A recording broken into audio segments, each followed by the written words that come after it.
Being a relatively young and shy person, I've started using dating apps to help me meet more people and hopefully find a lasting relationship.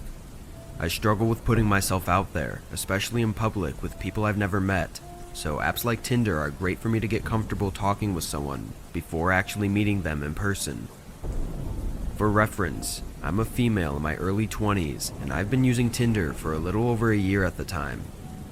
Most of my interactions up until this point had been fine, usually either ending up dating for a couple months or just becoming friends. All of the breakups had been mutual and had no hard feelings. Anyway, this began a couple months after my last relationship.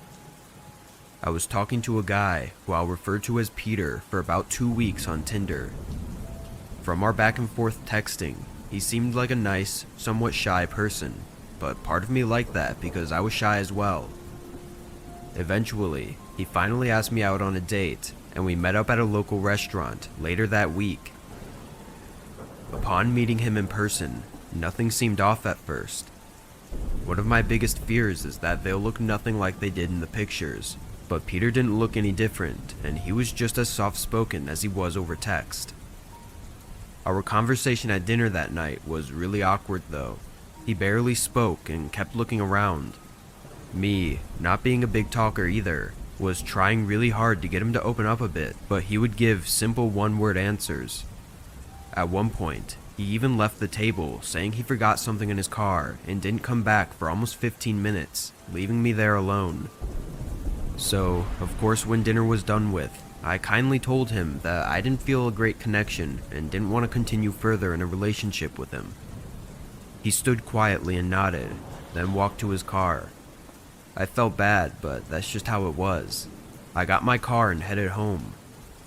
That night, I thought about Peter a few times, feeling weird now that I didn't have anyone to text, but I sat down and turned on a movie to clear my mind. It was nearly 11 p.m. when I heard soft footsteps coming up to my front door and stopping. I muted the TV and turned to face the door, still sitting on the couch. I was tired, but I knew I had heard someone. 30 seconds of anticipation went by before a few loud knocks banged on the door. It startled me, even though I was half expecting it. I got up and looked through the peephole, and to my surprise at the time, Peter was standing there.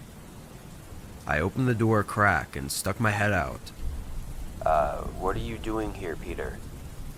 Peter looked at me, then turned away for a moment, looking around. This made me feel really uneasy, and I just shut the door and locked it, hoping he'd get the hint to leave my property. After a few seconds, I heard footsteps departing towards the driveway, and a car turning on and leaving. I checked the window to make sure he was gone, then sat back on the couch. I think I was just too tired to realize in the shock of the moment, but it wasn't until I sat back down that I realized that I had never given Peter my address. A really bad feeling surged through my body, and I went to check the window again to be safe. I didn't necessarily feel in danger at this point, but just worried that Peter may have something wrong with him and had grown too attached to me. I went to bed not long after and slept well through the night. In the morning, I made coffee and breakfast, and due to the cold, snowy weather, I stayed inside most of the day. It wasn't until I was bringing the trash out to the road that I noticed a set of footprints around the side of the house. Following them, they went around both sides of the house and right up to the gate to the backyard, then off to the road. I tried to rethink what happened last night, but I was sure I heard Peter only walk up to the door and not around the house. So these footprints had to have been from the middle of the night while I was sleeping. Standing in my living room now, I was getting extremely uncomfortable and nervous.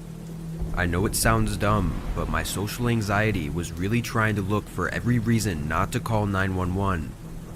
At that time though, I'm very thankful that my panic overtook my anxiety and got me to call the police. This decision is very likely what saved my life. Holding my phone after talking to a dispatcher, I stared at the ground and took deep breaths to keep my head straight. I'd never dealt with something like this, so my mind wasn't prepared to handle the stress. But as I stood there, trying to calm my head, I heard footsteps in the snow outside the living room window. I'm not sure what else to describe how I felt, other than just completely scared. The footsteps stopped outside the window, and I began to back up slowly, trying to get to the kitchen. Then came a slight scraping sound, likely a knife being wedged between the window, trying to pry it open. It was an unfortunate reaction of mine to scream from the terror of it. Immediately, the footsteps ran around to the side of the house, followed by the forceful sound of the gate breaking open. I grabbed the first knife I saw in the kitchen and sprinted upstairs. Turning the corner though, I saw a glimpse of Peter outside the glass back door, trying to force it open.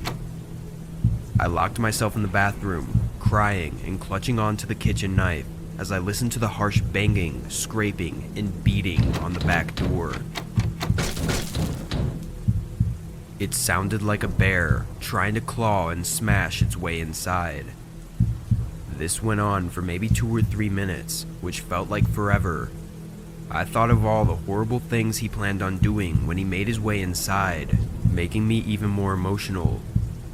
But then, a knock at the front door overcame the sound of the banging at the back door, which immediately stopped.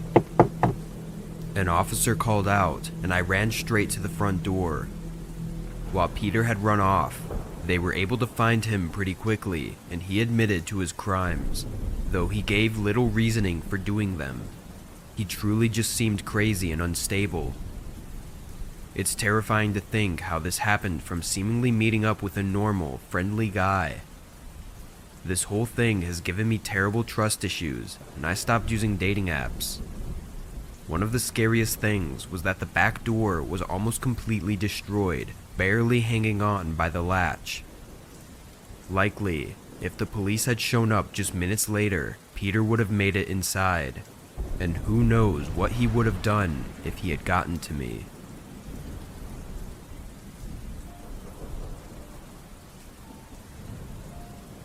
I broke things off with my ex a few years ago. He became a reckless person, unable to hold a job or any responsibilities, so it just didn't work out. Even being the person he was though, I never thought he would do something like this. The few months after the breakup were quiet and peaceful. I was enjoying my single life, just going through the days. One night though, I was driving back home from work later than usual, and as I pulled into the driveway, I saw a man wearing all black standing outside a window on the left side of my house, as if they were trying to look inside. This was obviously really creepy, and I pulled back out of the driveway and parked further down the road, calling the police. I waited for them to show up, then once they informed me that whoever it was had left, I was able to go inside. They asked if I had any idea who it could have been, but at the time I said no. Again, I never thought of my ex as that kind of person, and there was nobody else I thought it could be. The next week went by without any problems as well, though I made sure all the windows were locked every night. One morning though, I woke up to the sound of movement outside my bedroom window. It sounded like an animal moving around in a bush, though my immediate thought was of that man I'd seen peering through the windows last week. I jumped out of bed and put some clothes on. The blinds were covering the windows, so I knew nobody could see anything, but now I felt the need to see for myself if somebody was there or not. I didn't want to call the police again just because a squirrel was hanging out in a bush. So, I pulled the blinds open. Nothing. I leaned my head closer to the window so I could see down the side of the house, and still, nobody was there. I sighed, immediately feeling safer, and continued about my morning as usual, then went off to work. Getting home rather late again, I was exhausted and cooked up a small dinner, then watched a bit of TV before deciding to go to bed early. I got up and walked down the hallway toward my bedroom, but in the corner of my eye, I saw something horrifying. The window was open, just a small crack at the bottom, but I knew I had kept it locked, so either way, someone had broken it. I walked over and looked at it from up close, then pushed it shut. The latch that was used to lock it was gone, as if it had been ripped away. I felt trapped and scared, like I wasn't even in my own home anymore. I knew I had to call the police, but I began to fear making noise as the possibility of someone being in my house became more prevalent in my mind. I was just standing there for I don't know how long, listening to the silence of the house, before the sharp, sudden sound of my phone beeping made me shiver. I pulled it out of my pocket quickly, and immediately my stomach dropped. It was a text from my ex, asking how I was doing. I stared at it, just in shock and trying to piece it together in my mind. Was this just a huge coincidence? Or was it not a coincidence at all? Was he watching me right now? Fear was taking over my body. I looked around frantically, shoving myself in a corner of the room so nobody could sneak up behind me. Then, another text came in. He said, "We need to talk." I was trying to hold in my tears as I turned my phone on silent.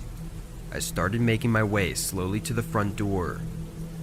As I approached, I turned the knob and tried to open it quietly, though it made a rather loud creak. Immediately, a loud thump came from behind the door to my bedroom.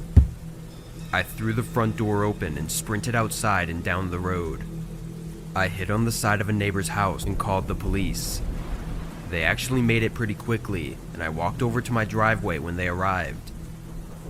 After 2 officers went in, they came out a minute later holding my ex and dragging him into their car. He was pleading, saying he just wanted to talk to me and that he knew what he was doing was wrong, but he wasn't going to do anything other than talk to me. Unsurprisingly though, he had a knife shoved in his pocket. That was hopefully the last time I'll ever see or hear from him again. Obviously, I don't believe that he just wanted to talk, but that was the story he stuck with, so I'll never know what he was actually trying to do. But him waiting in my bedroom like that, with a knife, I know I was lucky to get out as safely as I did.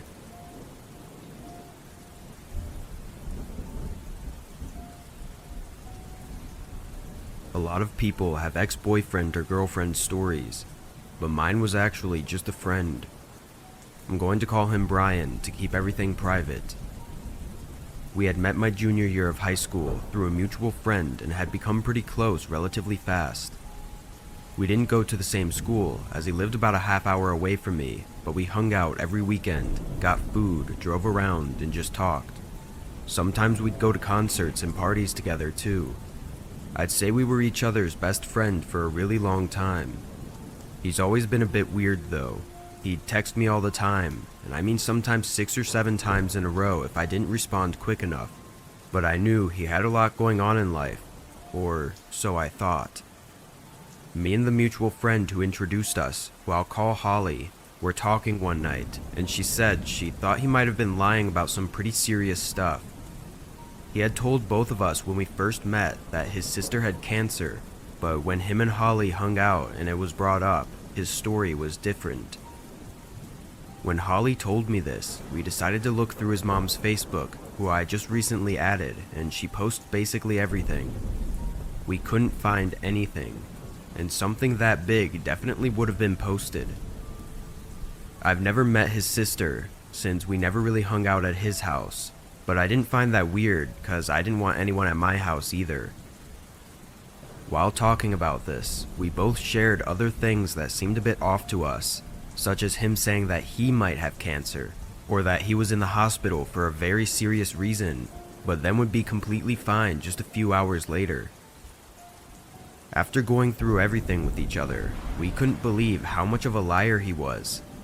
I felt heartbroken that someone I called my best friend would lie about such awful things. We agreed to talk to him about it, and afterwards distance ourselves from him.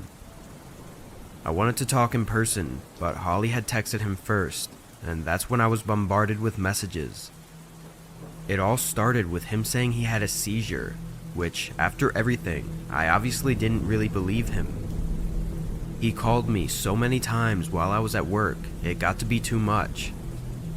I decided to call Holly and see what was happening, And when I did, she said he also went crazy on her. She ended up blocking his number because it got so bad. I didn't want to just ghost him, but this behavior was honestly disturbing. I decided to text him that I didn't want to be friends with someone who lies, especially about such sensitive stuff. After that, I didn't text him anymore.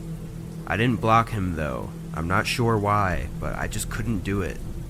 I muted his notifications and calls, and that was that. A few more days went by of more muted calls and texts, until my dad called me. He sounded really worried, asking if I was okay. I said yeah calmly, asking why. He said that Brian called him and was asking about me, and apparently Brian told him that some pretty serious stuff happened to me. I told him to block his number and don't answer him anymore after explaining everything. It's even weirder because I don't know how he got my dad's number. Not long after that, my brother also told me that Brian messaged him on Instagram, saying he was going to hurt himself if I didn't answer him. He also texted one of my best friends all the same thing. To make everything so much worse, he said he was going to end himself the same way that my oldest brother had done, and he knew that. That was the last straw for me, and I decided to text him one more time all of my thoughts and feelings, and then I immediately blocked